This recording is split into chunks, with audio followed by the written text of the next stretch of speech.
বিষ্ণুই বলেন জাহান্নামের সবচাইতে হালকা আযাব হলো ওই ব্যক্তির আযাব যার পায়ে দুটো জাহান্নামের আগুনের জোতা পুড়িয়ে দেয়া হবে। ওই আগুনের উত্তাপে তার মাথার মগজগুলো ভাতের মারের মতো টপ টপ টপ টপ করে বেয়ে বেয়ে পড়বে। জাহান্নামের ভেতরে লক্ষ লক্ষ কোটি কোটি কাফির মুশরিককে দেওয়ার পরেও জাহান্নাম বলবে হাল মিন মাজিদ, আরো আছে নাকি, আরো দাও, আরো দাও, আমার ক্ষুধা নিবারণ হয় নাই। জাহান্নামে তো উত্তপ্ত হবে, জ্বলন্ত হবে, ভয়ঙ্কর হবে। জাহান্নামের এক অংশ আরেক অংশকে খেয়ে ফেলবে। আল্লাহু আকবার।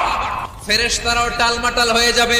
জাহান্নামের রক্ষী ফেরেশতারা কি করবে তারা নিজেরাও বুঝতে পারবে না। কোটি কোটি মুশরিক কাফেরদেরকে জাহান্নামে নিক্ষেপ করার পরেও জাহান্নাম ঠান্ডা হবে না, শান্ত হবে না, বলবে হাল মিন মাজিদ, আরো আছে নাকি, আরো দাও।